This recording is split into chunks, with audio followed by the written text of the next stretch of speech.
You look fine.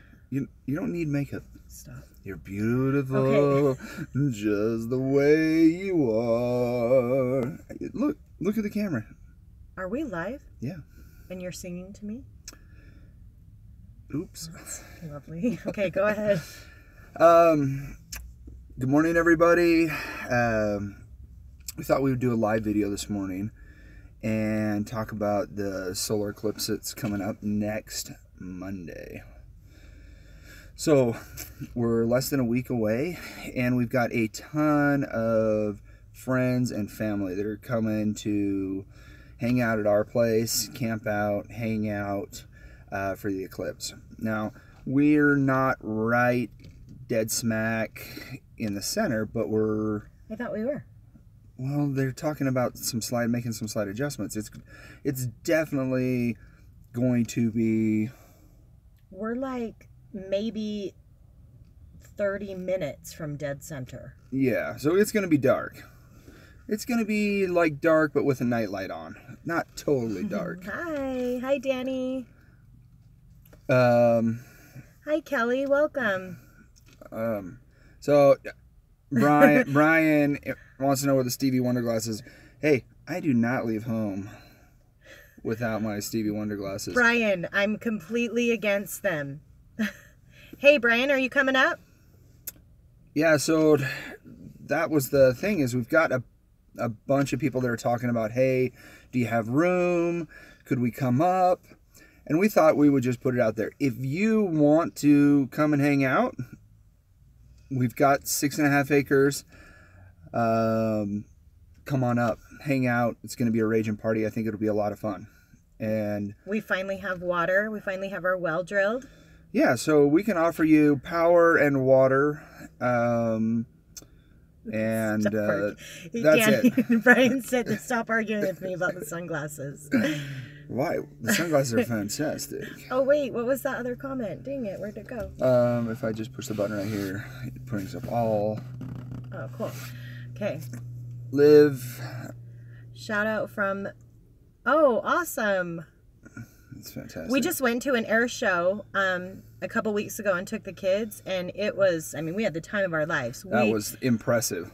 It was hot as heck, but the Blue Angels flew, and then a ton of different air showmen, I guess you would say. But it was awesome. We had a great time. Welcome. So, back to the eclipse. Yeah, go.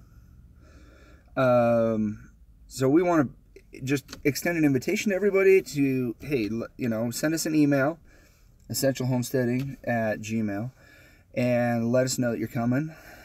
And we would love to have you guys come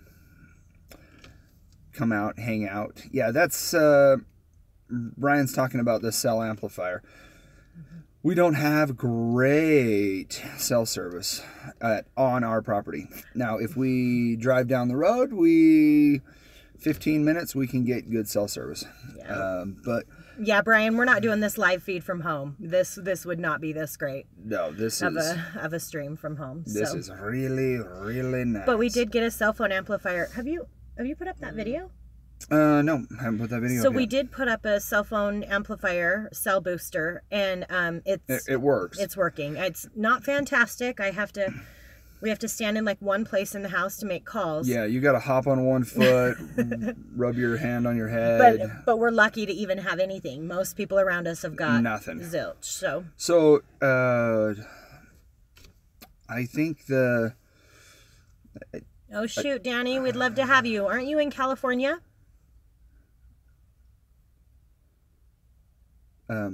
There's two different Dannys. One's overseas and one's in California. Oh, okay. I thought you told me Danny was in we California. got too many Dannys. Look, there's Brian and Danny. See the difference? Well, yeah. But I thought you told me Danny. Oh, well, hello. We'll have to come see you then. That sounds like a good time. I've never been there. It's a good time. He's been everywhere. I've been nowhere. So.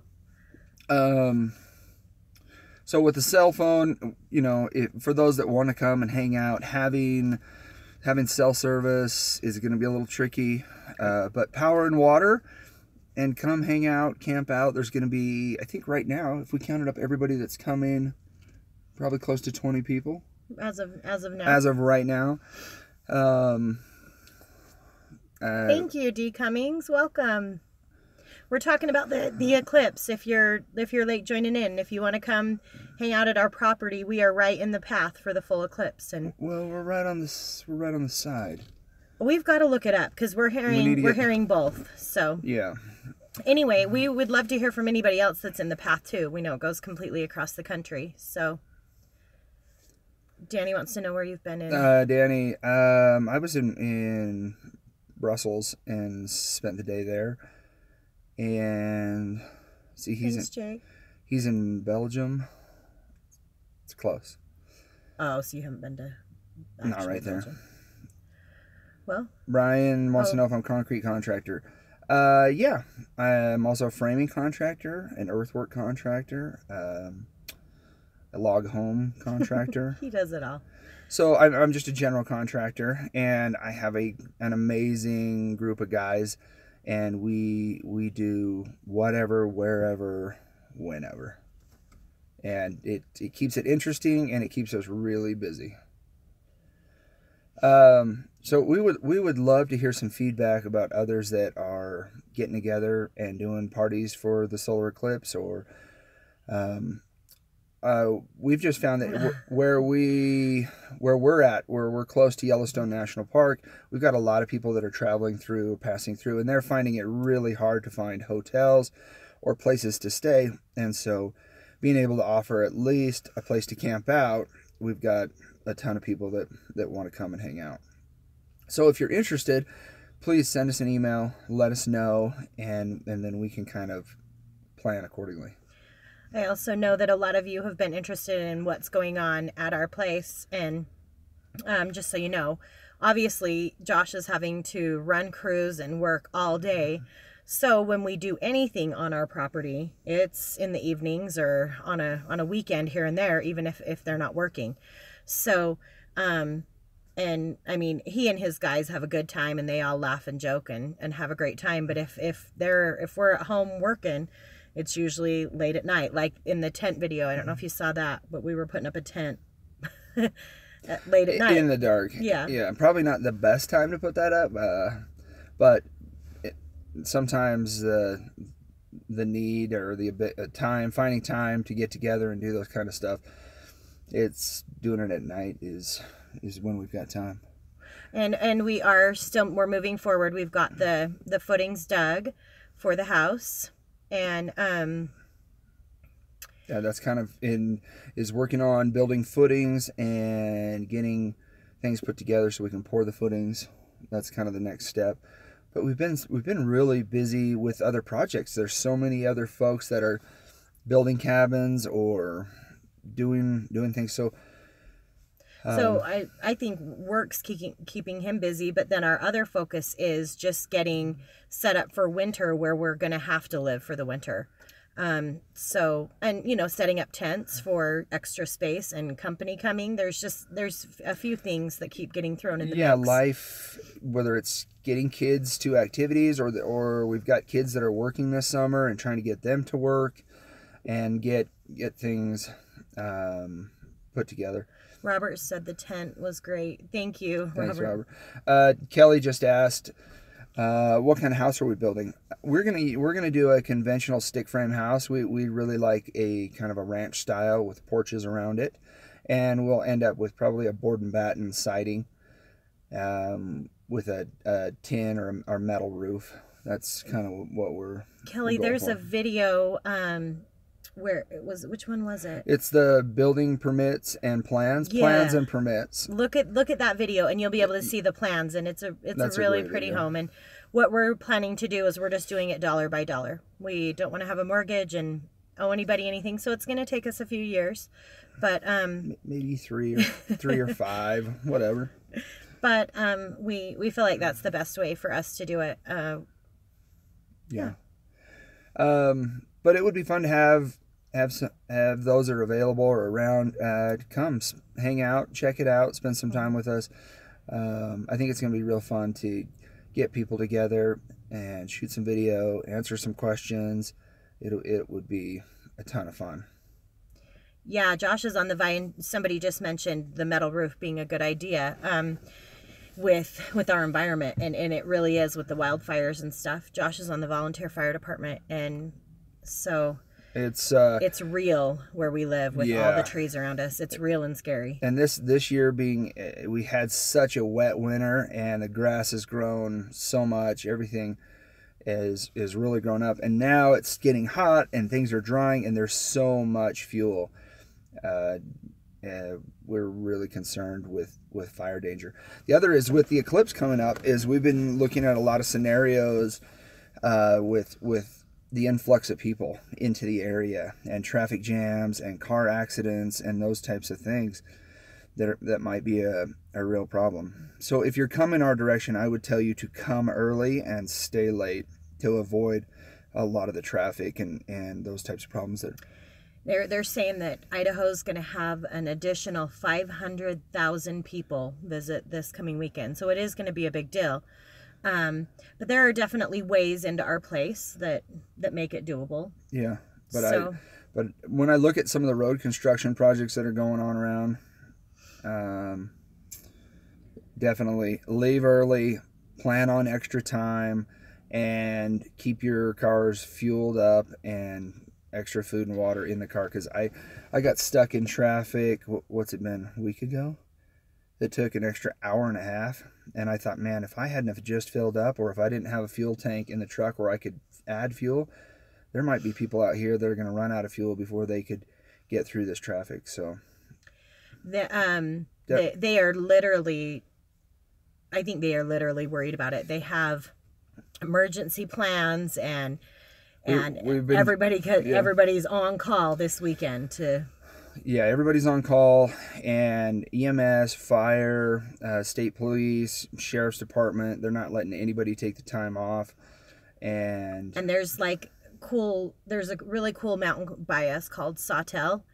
And I mean, they're like completely shutting down the road at the bottom because they just know that road all the way up to the top of that mountain is going to be. So they're really having to take some precautionary measures. And my hope is that they're over planning, and that the crowds aren't as bad as they think, and that things aren't going to be that bad. But if you're coming our direction and hang out with us for the eclipse, definitely get out on the road. Be prepared. Pack a little extra food, pack extra water, keep your gas tanks full, and leave early and plan on staying late.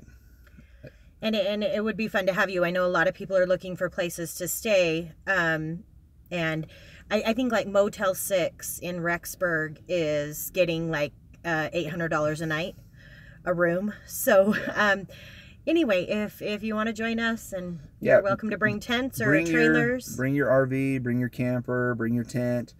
We're kind of all booked up between friends and family, but we can we can certainly offer you power and water, and it'll be a great time. We'll barbecue and hang out over the weekend, and then the eclipse is Monday morning around 11:30. I think it's like 10:15 or something. And it'll be fun to hang out for the eclipse and have a great time, shoot some videos. I'm hoping that we get a bunch of people that come out and visit. Awesome. Okay. Any questions? Let's look. Brian, put the sunglasses on. Brian, the sunglasses are always on. Brian. You know what, Brian? Just for you. There you go. Is land expensive in Idaho? Yeah, so Brian wants to know, is land expensive in Idaho? That's so relative. I get that question all the time. And there's so many variables. If you're next to the lake, or if you're out on an island in the middle of the lake, yeah, the land is really expensive. But if you're out in the middle of the sagebrush and there's no trees and there's nothing around, then it's really inexpensive. So the town we live in is kind of a vacation destination. Yeah, we're definitely in a recreation town, which is I like it because there's tons of work, there's high-end homes, there's a lot of second homes. But we still feel really rural. We're on the outskirts of that, and you don't see a whole lot of people. It's really cool. Yeah, we're 10 miles out of town, and so we're definitely rural. Yeah. Yeah. So.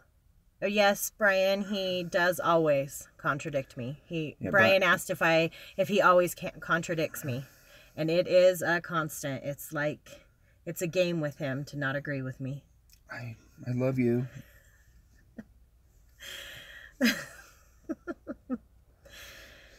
Anyway, so land in Idaho Idaho's so cool. It's really diverse. There's That's why I say it's so hard to say is, do you want a piece of land with trees and a view?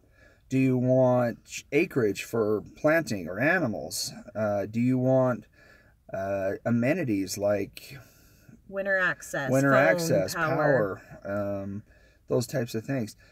So as you shop around, you kind of have to decide, okay, what is it that I want? And then I could say, yeah, this is the place to get that. Or no, you're going to get a better deal for that somewhere else. Or even seasonal changes. Like the banana belt is definitely different than the mountain snows that we get. Yeah, for sure. So it's kind of figuring out what you want, what experience you want, and then finding the land that matches that. Oh, yeah. Hey, so D. Cummings just mentioned that if you live by Sawtell Mountain, it looks like 98% blackout. Awesome. Thanks for looking that That's up. great. We've been talking about it, and we just have been too busy to get online and Google it. So. But that's great. So it'll be blackout. That'll be awesome. Cool. I thought maybe we would just get it would feel cloudy, but that's going to make it tons of fun. That's the other thing. I'm really hoping for good weather that day, because if it's cloudy, we're going to miss the whole thing. Yeah, we've been having rainstorms and rain showers roll in every afternoon, and I worry, what if it's cloudy? There was another question that came in. I didn't get to read it. How do you? View look right there. I was amazed at Danny said, I was amazed at the price they asked for a yurt. And I was wondering if you could make something similar. Oh, shoot. They keep going up. Here, let's look at the... Stephen asks, is there a problem with water rights being limited on rural properties out there? One of the advantages and one of the main reasons that we bought our property where we did is the access to water. We are at the headwaters of the headwaters of the headwaters. We are right on the Continental Divide. And so we're first in line off of this watershed area, and we have all sorts of rivers and streams and lakes. And water is not a big issue. We drilled a well, and we paid for the well drilling service, but there was didn't have to go buy water rights.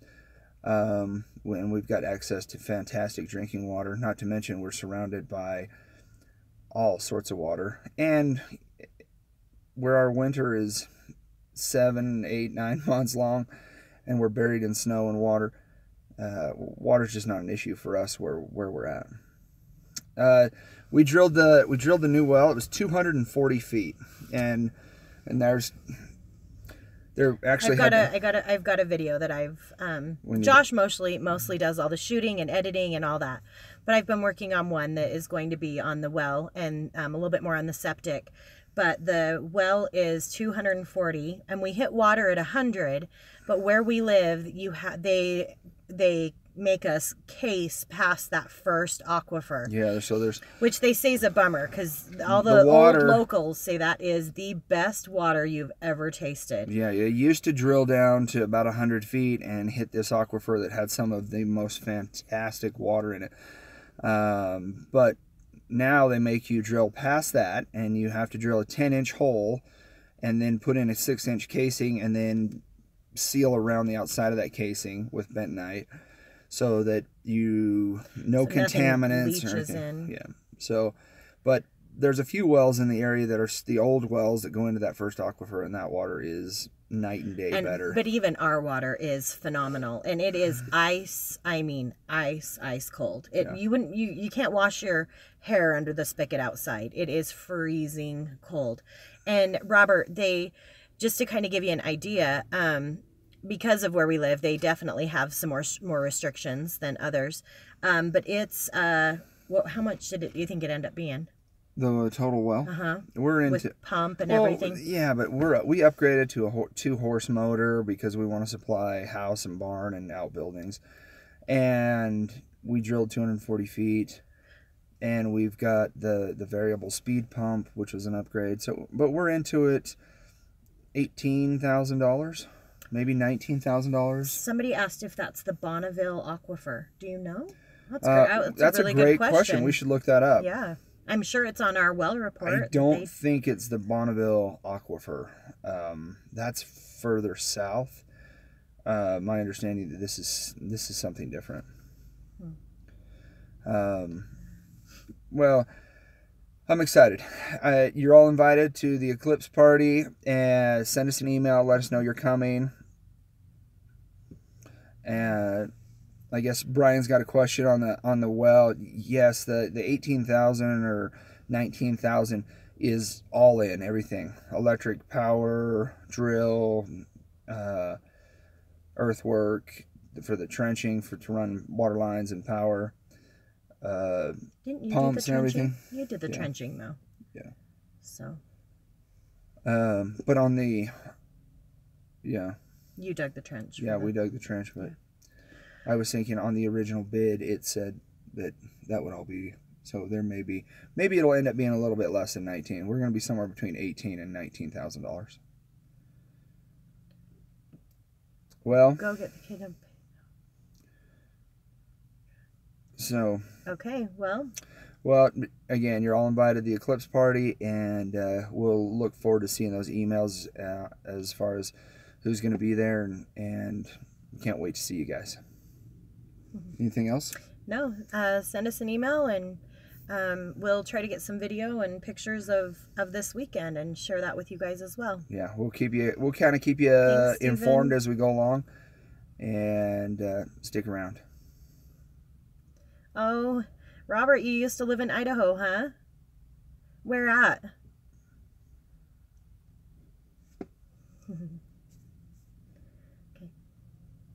You're still reading all the comments. I'm over here. Sorry, I fell asleep on the job.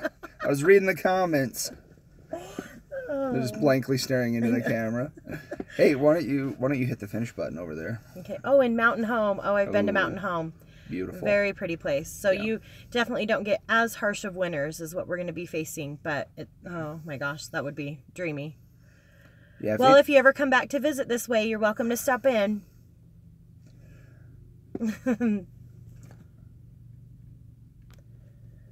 Oh, he was in the Air Force.